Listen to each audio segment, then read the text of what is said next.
नमस्कार। मेरे इस चैनल पाम ब्लॉग पे आप सभी मित्रों का स्वागत है। आज मैं जो वीडियो बना रहा हूँ मित्रों, वो एक चाहने वाले हैं, इस चैनल के सब्सक्राइबर हैं और उन्होंने कुछ कमेंट किया है।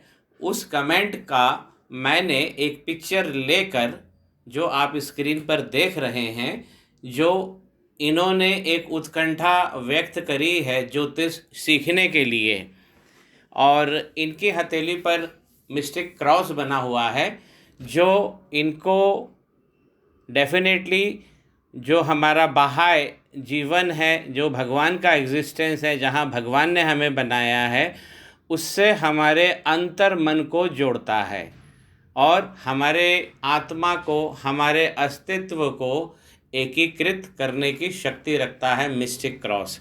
मिस्टिक क्रॉस पे बहुत सारी टिप्पणियाँ आई हैं मेरे चैनल पर।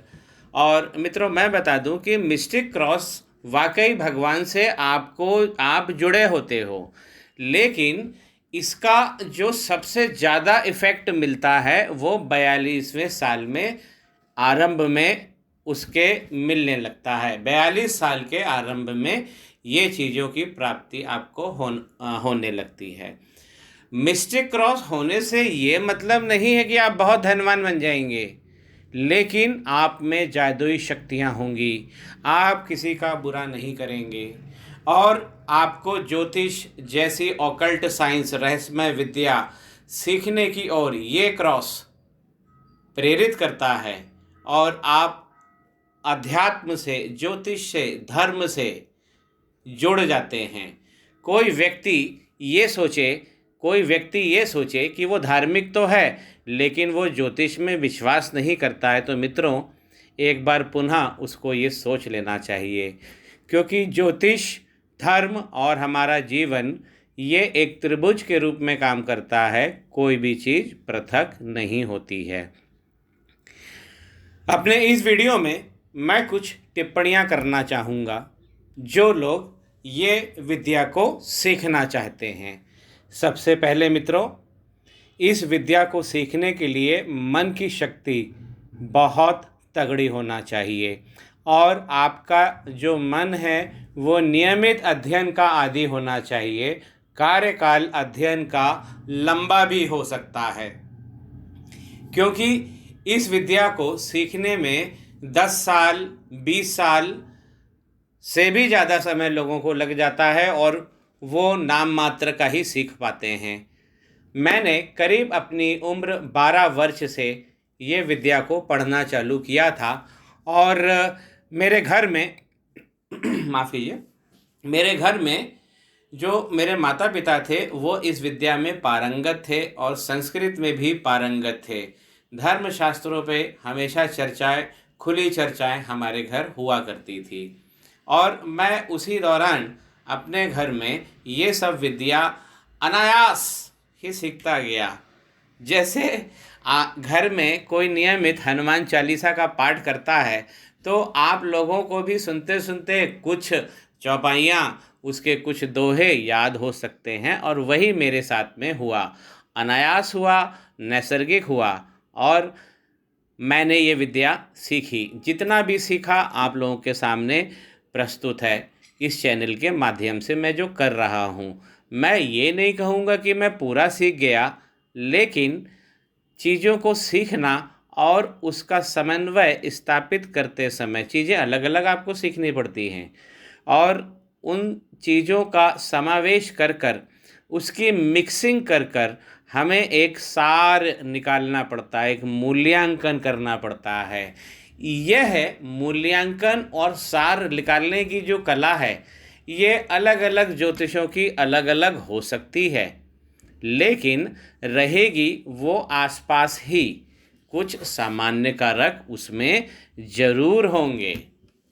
दूसरी बात मित्रों, यह विद्या सीखना पाताल में जाने के जैसा है। हम पाताल में जब उतरते हैं तो हमें एक चीज़ का ध्यान, आपने रामायण में ये जरूर कहानी सुनी है कि राम लक्ष्मण जी को अहिरावण पाताल में ले गया था और हनुमान इस विद्या के जानकार थे, क्योंकि मित्रों पाताल में उतर जाना और फिर वापस भूधरा पे आना ये बहुत कठिन होता है। तो यह विद्या जो है पाताल में उतरने के जैसी है और इसमें अपने आप को हमें सुरक्षित भी रखना पड़ता है। ज्योतिषाचार्य की ये जिम्मेदारी है कि वो जितने भी उसके पास जजमान आते हैं, क्लाइंट आते हैं, उन्हें वो सावधान करता रहे। जो चीज़ सच है वही बोलनी है और जो बेस्ट से बेस्ट उसे उपाय दिए जा सकते हैं वो उसको देना चाहिए। अब चौथी बात मैं करना चाहूँगा, जहाँ आप मन को एकाग्र करते हैं और ये विद्या को सीख लेते हैं। अब इस विद्या को सीखने के क्या क्या फ़ायदे हैं वो आप मन लगाकर मेरी बात को सुनिए गहनता से। सबसे पहले कोई भी विद्या जब हम सीखते हैं तो वो विद्या हमारे स्वयं के लिए, व्यक्तित्व के लिए होती है। तो सबसे पहले ज्योतिष विद्या अगर आप सीखना चाहते हैं, ऑकल्ट साइंस सीखना चाहते हैं, जादू मंत्र की जो ताकतें होती हैं, अगर वो सब आप सीखना चाहते हैं तो सबसे पहले अपना व्यक्तित्व सामने होना चाहिए। यदि आप ज्योतिष, बहुत सारे बच्चे मेरे को फ़ोन करके बोलते हैं कि ज्योतिष सीखने के क्या क्या फ़ायदे हैं, प्रमुख सबसे महत्वपूर्ण कारण क्या है, कौन सा कारक है जो सबसे महत्वपूर्ण होता है। तो मित्रों, सबसे महत्वपूर्ण होता है आपका स्वयं का जीवन। जैसे कोई व्यक्ति एक अच्छा डॉक्टर है तो आप ये तो मानते हैं कि वो अपना स्वास्थ्य बहुत अच्छा रख पाएगा क्योंकि वो अपने ही शरीर का जानकार है। उसी प्रकार ज्योतिष जब आप सीखते हैं तो सबसे बड़ा फ़ायदा, सबसे प्रमुख फ़ायदा, सबसे महत्वपूर्ण फ़ायदा जो आप अंगीकार करते हैं वो है स्वयं का जीवन। आप श्रेष्ठता की ओर ले जाते हैं, अपने जीवन की समझ आपको विकसित होती है। तो मित्रों, है ना ये कितना बड़ा फ़ायदा। दूसरा फ़ायदा इसमें होता है, जो आपके परिवार के लोग हैं, आपके बंधु बांधव जो लोग हैं, आपके आसपास के लोग हैं, उन्हें भी आप अच्छी अच्छी सलाह दे सकते हैं। किसी व्यक्ति का काम वर्षों से नहीं हो रहा है और वो आपके बंधु बांधवों में से है, आपसे मिलना होता है, ज़रूर उसको लाभ हो जाएगा। जैसे डॉक्टर के आसपास रहने वाले लोगों को हमेशा लाभ होता ही रहता है। तो उसी प्रकार मित्रों, ये ज्योतिष की विद्या है। सबसे पहले किस लिए सीखें? अपने लिए, अपने जीवन को ठीक करने के लिए, अपने परिवार को अच्छा करने के लिए। ज्योतिष विद्या हमें यह भी बताती है कि अगर हमसे कोई पाप हो गया है तो हम उसका प्रायश्चित किस तरह बेहतर दिशा में मौलिकता के साथ कर सकते हैं। हमारे पूर्वज, आपने गरुड़ पुराण में पढ़ा होगा, कभी कभी उनको मुक्ति नहीं मिलती है और वो फंस जाते हैं। ज्योतिष विद्या उनको भी मुक्त कराती है, हमें आगे होने वाले पापों से बचाती है। कितना फ़ायदा देती है ये विद्या। सामने वाला व्यक्ति जो आपके सामने बैठ रहा है उसके बारे में आप सब चीज़ें तुरंत जान पाते हैं, उससे उस प्रकार बातचीत कर सकते हैं और अपने प्रयोजन को उसके आगे सिद्ध कर सकते हैं। यह भी एक फ़ायदे की बात है मित्रों, जो सबसे ज़्यादा इम्पॉर्टेंट बात होती है, सबसे महत्वपूर्ण बात जो ज्योतिष में है कि ज्योतिष किन लोगों को प्रेरणा मिलती है सीखने के लिए। मित्रों, हमारे हथेली में बैठने वाले शुक्र ग्रह हैं। ये शुक्राचार्य भगवान की विद्या है। ये शुक्राचार्य, जिनके शुक्र बहुत अच्छे होते हैं, उन्हें ये विद्या प्राप्त होती है या उन्हें इस विद्या को प्राप्त करने की प्रेरणा मिलती है और वो लोग इसको सीखते हैं। तो मित्रों, अगर आपको ज्योतिष सीखना है तो सबसे पहले प्रथम आप अपने शुक्र को देखिए और आपका शुक्र यदि बहुत अच्छा है, मिस्टिक क्रॉस तो प्रथम चिन्ह है ही जो इस ओर ले जाता है। अपने शुक्र पर्वत को भी देखिए और भगवान शुक्र का मंत्र हमेशा के लिए ले लीजिए। क्योंकि जैसे जैसे आप शुक्र भगवान का मंत्र पढ़ेंगे, आपका अध्ययन क्षेत्र जो है ज्योतिष का, वो बड़ा प्रागढ़, प्रगल्भ, प्रचंड होता जाएगा।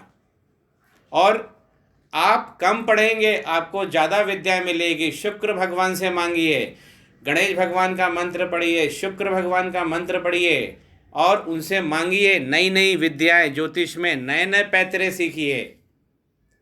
आपको हाथों की स्टडी, जो हम पाम रीडिंग करते हैं, हो सकता है आपको बीमार व्यक्ति का हाथ देखने जाना पड़े, हो सकता है आपको सीखते समय मरे हुए आदमी का, क्योंकि हम लोग पोस्टमार्टम भी करते हैं, मरे हुए आदमी का भी मैंने कई बार हाथों का अध्ययन किया है। क्यों किया है? क्योंकि वो एक पोस्टमार्टम होता है कि मरा क्यों।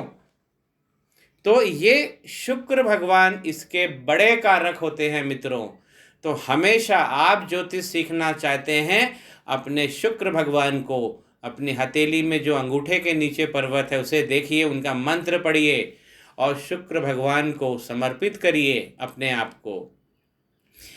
इसी तारतम्य में मैं सबसे गहन बात जो दूसरी बताना चाहता हूँ, वो होते हैं केतु। जो जादू दिखाने वाले लोग हैं, जो ज्योतिष लोग हैं, जो तांत्रिक लोग हैं, इनका केतु बहुत अच्छा होना चाहिए मित्रों। मैं अपनी बात 2-3 लाइनों में कंप्लीट करूंगा, बहुत ध्यान से सुनिए। यदि आप केतु की पूजा नहीं करते हैं, शुक्र भगवान तो आपको स्टार्ट करवा देंगे अध्ययन ज्योतिष का, और केतु भगवान उसको जड़ करेंगे आपके दिमाग में, और वो विद्या हमेशा के लिए आपके पास पहुंच जाएगी मित्रों। आपने देखा होगा कि जो जादूगर होते हैं और ज्योतिष होते हैं, उनके आखिरी का जीवन बड़ा विकट हो जाता है, बहुत खतरनाक हो जाता है। कुछ लोग तड़प कर मरते हैं। जादूगर का खेल दिखाने वाले भारत के बड़े बड़े जादूगर सब मुफलिसी में पकड़ गए, मुफलिसी में मर गए, और कुछ आज भी मुफलिसी में पड़े हैं, जिनको पानी पिलाने वाला कोई नहीं है। तो इस विद्या का जो कवच है वो केतु हैं। केतु से कभी रुष्ट मत होइए। आप ये विद्या करना चाहते हैं, शुक्र और केतु का मंत्र, सर्वोत्तम मंत्र, उनकी सर्वोत्तम पूजा करते रहिए, तो आपका अध्ययन अच्छा होगा, आपका काम अच्छा चलेगा, और आप आखिरी समय दूसरों के जादू मंत्र से बच जाएंगे। तो केतु हमें कवच का काम करते हैं हमारी विद्या में, जो ऑकल्ट साइंस, रहस्यमय विद्या की हम बात कर रहे हैं। और एक आखिरी चीज़ पर मैं अपना ये वीडियो कंप्लीट करूँगा मित्रों। इस विद्या में आने वाले समस्त लोगों से, जातक जातिकाओं से मैं कहना चाहता हूँ मित्रों, धन क्या होता है ये आप भूल जाएंगे, क्योंकि इसमें इतना धन मिलता है, इसमें बहुत धन मिलता है। मैं ऐसा आपसे प्रेरणा करूंगा कि जो धन आपको मिले उसका कुछ पार्ट आप अपने पास में रखिए और कुछ भगवान को जरूर अर्पण करिए, कुछ शुक्र भगवान को अर्पण करिए, कुछ केतु भगवान के नाम पर दान करिए। आप देखेंगे कि ज्योतिष के आयाम बन जाएंगे आप, और आपका जीवन दूसरों के लिए प्रेरणा बन जाएगा। तो मान सम्मान और धन सब मिल जाता है इस विद्या में, और जो आदर मिलता है आपको, प्रेरणा मिलती है, जो गुरुत्व आपको मिलता है, आपकी बातों का उल्लंघन कहीं नहीं होता, आपकी आज्ञा का उल्लंघन कहीं नहीं होता। मित्रों, आप सभी को बधाई। आप सभी सीखना चाहते हैं, विशेषकर संतोष कुमार पाल जी को मैं विशेष रूप से बधाई देना चाहता हूं, क्योंकि ये वीडियो मैंने उन्हीं के कमेंट को ध्यान में रखकर बनाया है। इनकी लंबी आयु और उत्तम स्वास्थ्य, उत्तम धन, उत्तम विद्या की मैं कामना करता हूँ। श्री गणेशाय नमः। मां सरस्वती नमस्तुभ्यम्।